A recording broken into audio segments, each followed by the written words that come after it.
Recording पे भी लगा रही हूँ।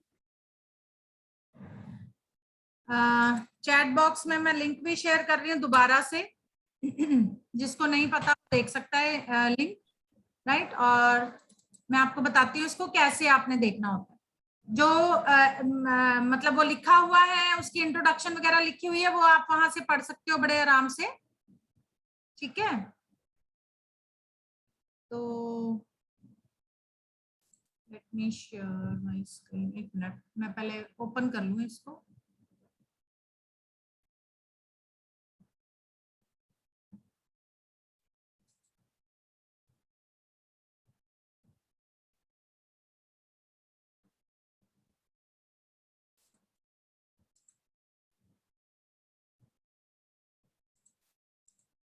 बाकी माई क्लास पे ज्वाइन कर लिया है बच्चों ने?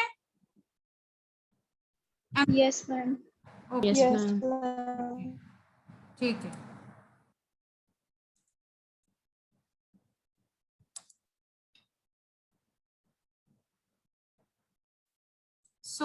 जब आप इस लिंक पे क्लिक करोगे, ठीक है, तो ये पेज खुलेगा। आई hope my screen is visible. I hope my screen is visible. Ma'am start हो रहा है। स्टार्ट हो रहा है अभी? यस मैम, विजिबल हो गई विजिबल? ओके, ठीक है। तो यस इंट्रोडक्शन टू स्पेक्ट्रोस्कोपी, तो यहाँ पे ये के बारे में बताया हुआ है, ये आप खुद पढ़ सकते हो। स्पेक्ट्रोस्कोपी जो हम पढ़ेंगे, एक तो आपने ऑर्गेनिक में भी पढ़नी है, वो नेक्स्ट सेमेस्टर में। तो ये जो है फिजिकल केमिस्ट्री से रिलेटेड है, राइट, जो स्पेक्ट्रोस्कोपी है। So what is spectroscopy? Spectroscopy is the study of interaction of electromagnetic radiation in all it's forms with matter, ठीक है। तो स्पेक्ट्रोस्कोपी जो है वो मतलब स्टडी है interaction of electromagnetic radiation with matter, उसकी सारी forms of electromagnetic radiations matter के साथ किस तरह से इंटरेक्ट करती हैं, उसकी स्टडी, उसको हम कहते हैं स्पेक्ट्रोस्कोपी, राइट। और ये स्पेक्ट्रोस्कोपी का ये सिमुलेटेड एक्सरसाइज है, जिसको कि आप डाउनलोड कर सकते हो। लेकिन कि कुछ लोगों के पीसी पे में भी ये ओपन ना हो, क्योंकि ये SWF फाइल है। तो इसके लिए क्या करना है, आपने फ्लैश, उसको डीबगर कहते हैं, राइट, वो डाउनलोड कर सकते हो। मैंने उसको ऑलरेडी डाउनलोड किया हुआ है, तो मैं आपको दिखाती हूँ इसको चलाना कैसे है। इसको कहते हैं फ्लैश प्लेयर डीबग, ठीक है। इसको आप क्रोम से डाउनलोड कर सकते हो। लेट मी शो यू, ठीक है। यहाँ पे आप डालेंगे, ये देखो, ये मैंने डाला हुआ था फ्लैश प्लेयर डीबगर। अगर आपका क्रोम ब्राउजर है तो उसके हिसाब से, राइट। तो जब आप इस लिंक पे क्लिक करोगे, ठीक है, तो यहाँ पे आएगा, ये देखो। अगर आपका मैक वाला लैपटॉप है या पीसी है तो आप वो वाला डाउनलोड करोगे। अगर आपका विंडोज चलता है तो ये वाला डाउनलोड करो, download the flash player projector. मैंने ऑलरेडी इसको डाउनलोड किया हुआ है, तो मैं आपको दिखाती हूँ इसको कैसे चलाना है। तो मेरा, एक मिनट में दोबारा शेयर करती हूँ। हाँ, फोल्डर नहीं आपको शो होगा, नहीं हो गया। हाँ देखो, ये फोल्डर शो हो रहा है सबको, मेरा ये फोल्डर शो हो रहा है। Yes ma'am. यस तो ये देखो, ये मैंने फ्लैश प्लेयर डीबगर जो है, इसको मैंने कल डाउनलोड किया हुआ था। तो आप क्या करोगे, इसको ओपन करोगे, इसको क्लिक करोगे, ठीक है। तो जब हम इसको क्लिक करेंगे, हो जा भाई ओपन है।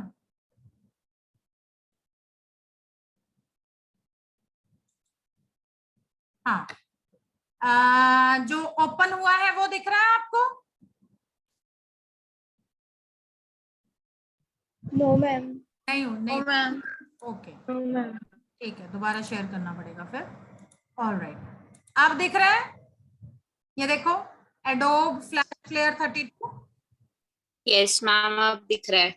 हाँ, इसके फाइल पे जाओगे, देन क्लिक ऑन ओपन, तो जब आप ओपन करोगे ये डायलॉग बॉक्स आ जाएगा, फिर आपने करना है ब्राउज, यानी कि वो जो फाइल आपने डाउनलोड की हुई है जो नहीं खुल रही थी, राइट, तो उसको आप यहाँ पे ब्राउज क्लिक करोगे और जहां पे भी आपके पीसी में वो प्रेजेंट है, पड़ी हुई है फाइल, तो उसके ऊपर क्लिक करोगे। जैसे ये मेरे डाउनलोड्स में ही है, जो मैंने रात को इसको डाउनलोड किया था, तो मैं इस फाइल के ऊपर क्लिक करके ओपन कर दूंगी and then okay, right. Now my file is open.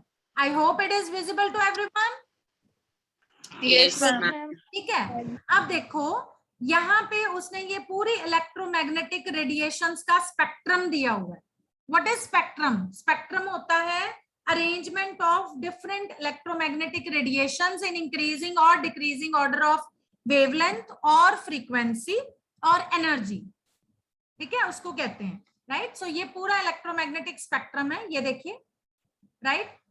वैसे ही कॉस्मिक रेज से शुरू होता है, क्योंकि कॉस्मिक रेज जो है वो स्पेस से आती हैं, तो उसकी जो वेवलेंथ है वो बहुत बहुत कम होती है और एनर्जी बहुत ज्यादा होती है। तो ये चीज आपको पता होनी चाहिए कि अगर वेवलेंथ, ये आपको पता होना चाहिए कि wavelength and energy they are inversely proportional to each other, because E is equals to H nu होता है, या E is equals to H C by lambda होता है, ठीक है। तो lambda and energy, wavelength and energy, they are inversely proportional to each other, and energy and frequency they are directly proportional to each other, right. So cosmic rays आती हैं पहले यहाँ पे, फिर gamma rays, X rays, ultraviolet, visible, infrared, microwaves and then radio waves, ठीक है, right. अगर मैं ये वाले कर्सर को, इसकी पोजीशन चेंज करती हूँ, फॉर एग्जांपल अगर मैं इसको खींच के राइट यहाँ पे ले जाती हूँ गामा रेज पे, ठीक है, ये देखो गामा रेज पे मैं ले गई, और आप यहाँ पे देख रहे हो क्या फर्क पड़ रहा है जब मैं इसको यहाँ पे लेके जाती हूँ। हाँ जी, यस मैम, वेवलेंथ कम हो रही है। क्या फर्क पड़ रहा है? देखो वेवलेंथ कम हो रही है, सी मैंने और ऊपर लेगी और ऊपर लेगी और ऊपर लेगी, सो वेवलेंथ कम हो रही है। जैसे जैसे मैं नीचे आऊंगी वेवलेंथ बढ़ती जा रही है, बढ़ती जा रही है, बढ़ती जा रही है, ठीक है। एक्स रेज की और भी बढ़ गई, और जहां से आपको ये वॉयलेट कलर से रेड कलर नजर आ रहा है, दिस इज विजिबल रीजन, ठीक है। एक्स रेज के बाद यहाँ पे यूवी रीजन है, ये यूवी अल्ट्रावायलेट, यानी अल्ट्रावायलेट जिसको आप यूवी कहते हो, राइट। सो यहाँ पे विजिबल से पहले ये वाला जो रीजन है जहां पे अब मैंने कर्सर किया हुआ है, ये यूवी वाला रीजन है, ठीक है।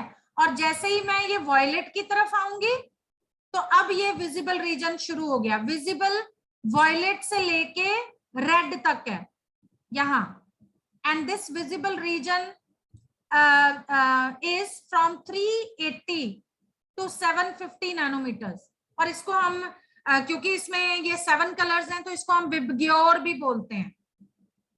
This is also known as, क्या बोलते हैं इसको? विबग्योर, ठीक है।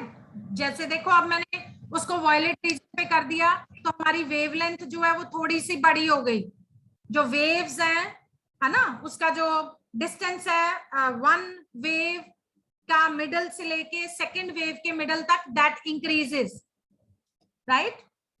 सो ये विबग्योर, वॉयलेट, विबग्योर के क्या क्या होते हैं? वॉयलेट, इंडिगो, ब्लू, है ना, देन ये पूरा ब्लू रीजन है, देन ये आ गया ग्रीन। देखो जैसे जैसे मैं नीचे मूव कर रही हूँ वेवलेंथ इंक्रीज होती जा रही है, होती जा रही है, होती जा रही है, ये ग्रीन, ठीक है। उसके बाद हाँ जी येलो, फिर उसके बाद ये थोड़ा सा ऑरेंज आ गया, वेवलेंथ इंक्रीज हो गई, एंड देन रेड, ठीक है, ये रेड है। तो यहाँ पे रेड पे जो हमारा विजिबल रीजन है वो खत्म हो गया। उसके बाद जो नेक्स्ट ये वाला रीजन है ये इंफ्रारेड है, ये इंफ्रारेड है, ठीक है, हाँ जी। So this is infrared. तो जिस के ऊपर आप कर्सर मूव करोगे वो आपको उसके बारे में बता देगा। सो इंफ्रारेड का रीजन जो है वो 750 से लेके 106 नैनोमीटर तक है, राइट। इसका वेव नंबर 10⁻⁴ से लेके 10 पर सेंटीमीटर है। तो फ्रीक्वेंसी कितनी हुई? Naturally wavelength and frequency they are inversely proportional.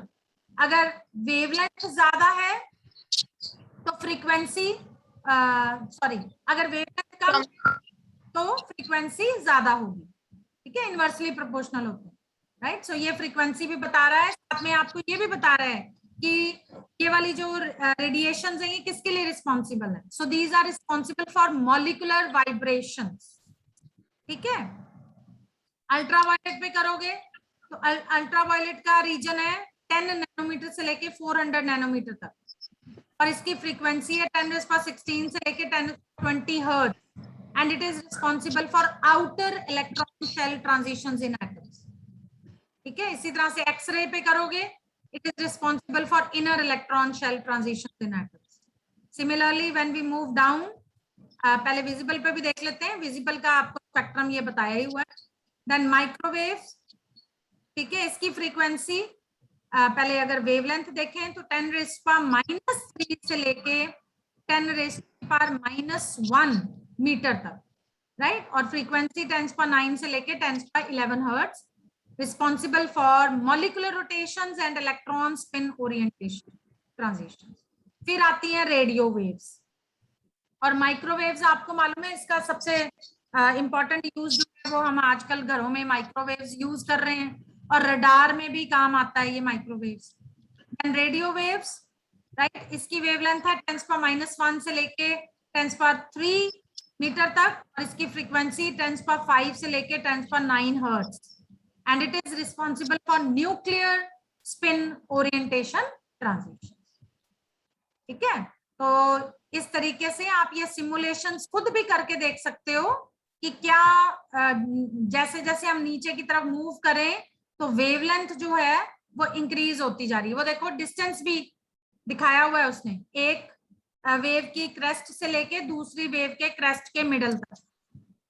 So it goes on increasing increasing increasing, but wavelength and energy inversely proportional, यानी जिसकी वेवलेंथ ज्यादा है उसकी एनर्जी बहुत कम है, and frequency also. Frequency and energy they are directly proportional. So this is one of the simulation. इसी तरह से इसी पेज पे आपको एक और सिमुलेशन भी दिखेगी जो मैंने ऑलरेडी डाउनलोड की हुई है। सो इसी तरह से फाइल पे जाके आपने फिर से ओपन कर लेना है, and I will just show you the diffraction pattern of white light. So इस पे मैं क्लिक करती हूँ and then okay. So see white light, ये तो आप लोगों ने फिजिक्स में भी कई बार किया होगा, राइट। सो ये देखिए ट्रायंगुलर प्रिज्म, इसमें से जब ये विजिबल लाइट है ना, जिसकी 350 नैनोमीटर से लेके 750 नैनोमीटर तक रेंज थी, अलग अलग बुक्स में ना अलग अलग रेंज दी हुई है। कई बुक्स में 400 से लेके 800 नैनोमीटर दिया होता है विजिबल का, राइट। तो जब आप इस व्हाइट लाइट को प्रिज्म में से पास करोगे तो इस तरीके से वो व्हाइट लाइट जो है it splits up into 7 colours, जिसको आप कहते हो विबग्यो, ठीक है। तो 7 कलर्स में वो स्प्लिट अप हो जाता है, राइट।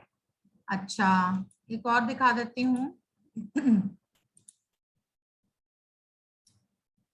हाँ, ये आगे था कि ये जनरल कॉन्सेप्ट है कि why we I mean see some colour, कि किसी ऑब्जेक्ट का कोई कलर हमें क्यों नजर आता है, क्यों कोई ऑब्जेक्ट जो है हमें वो रेड नजर आता है, क्यों कोई जो है वो हमें ग्रीन नजर आता है, कौन सा हमें वाइट नजर आता है।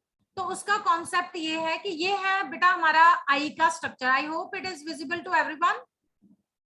Yes ma'am. Yes, ma'am. ये आई का स्ट्रक्चर है, और ये जो पॉइंट है आप यहाँ पे देख रहे हो जहां पे मेरा कर्सर है, I hope my cursor is visible to everyone. Yes Yes, ma'am. ma'am. तो ये पॉइंट कौन सा होता है, कोई बताएगा मुझे, मेडिकल या नॉन मेडिकल में से? एनीवन? Ma'am, optic nerve. नहीं. Optic nerve is this, This is optic nerve. This is the point.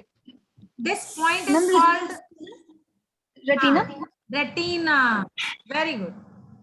Very good. Retina. जब हमारी आंख में लाइट फॉल करती है तो नेचुरली यहाँ ये पॉइंट है रेटिना. ठीक है, तो इस रेटिना पॉइंट से एक्चुअली उस ऑब्जेक्ट का कलर क्या है, एक्चुअली वो मैसेज भेजता है. ये जो आपको जाता हुआ दिख रहा है ये मैसेज है. ठीक है, ये वो क्या वो होते हैं इसमें न्यूरॉन्स वगैरह जो ब्रेन के सेल्स होते हैं, नर्व सेल्स. ठीक है, तो ये यहाँ से ऑप्टिक नर्व के थ्रू ब्रेन में मैसेज भेज रहा है कि उस ऑब्जेक्ट का कलर क्या होगा. राइट, बाकी ये मेडिकल वालों का ज्यादा डिटेल में पता है इसका पूरा फंक्शन. सो यहाँ पे जस्ट इतना सा कंसेप्ट.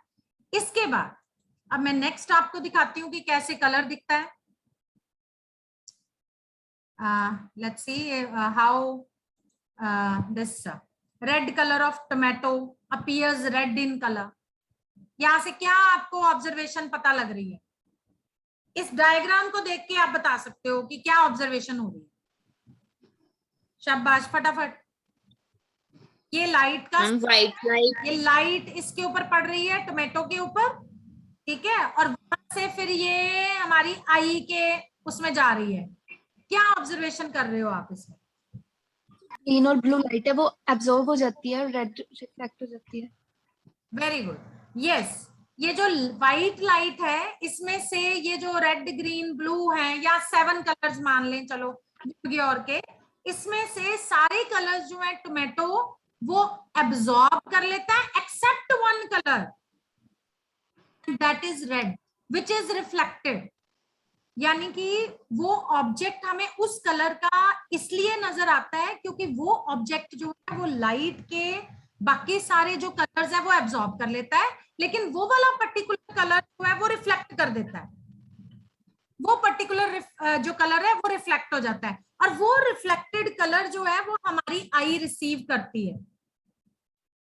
ठीक है, तो इसलिए हमें वो ऑब्जेक्ट उस कलर का नजर आता है. जैसे ये टोमेटो है, तो टोमेटो जो है व्हाइट लाइट में से बाकी सारी रेडिएशन जो है वो एब्जॉर्ब कर रहा है, लेकिन रेड वाली रेडिएशन जो है उसको रिफ्लेक्ट कर रहा है. तो हमारी आई जो रिसीव कर रही है वो रेड कलर रिसीव कर रही है. So that's why that object appears red in colour. Is that okay? Clear है? Yes. समझ में आ गया?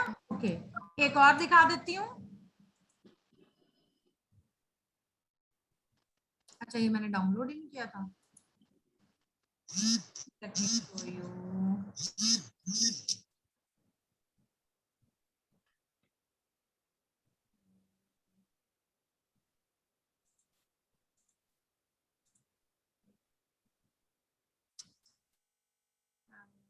एक और था वाइट, वाइट के ऊपर भी था. मैं दिखाती हूँ आपको, एक सेकेंड में, तो जस्ट ना गिव मी अ मिनट.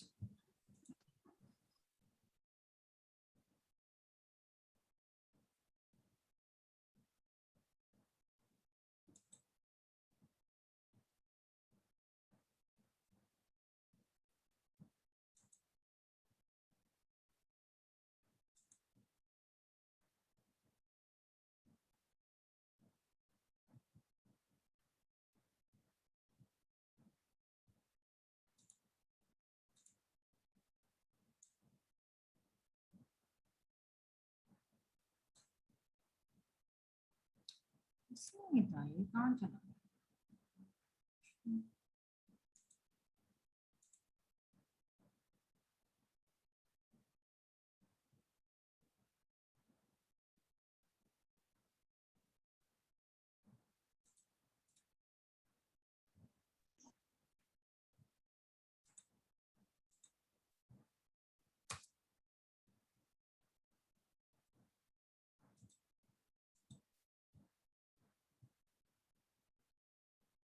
हाँ, ये दिखाते हैं आपको.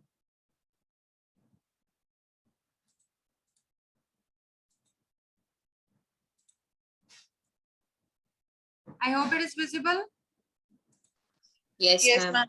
ओके, सो मैं ब्राउज करती हूँ एंड हुआ था, कहाँ गया?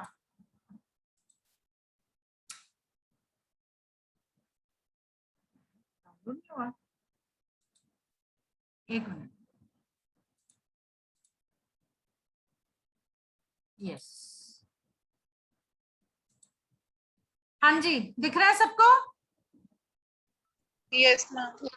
अब ये क्या, ये कौन सा ऑब्जेक्ट है? कौन सा ऑब्जेक्ट दिख रहा है आपको?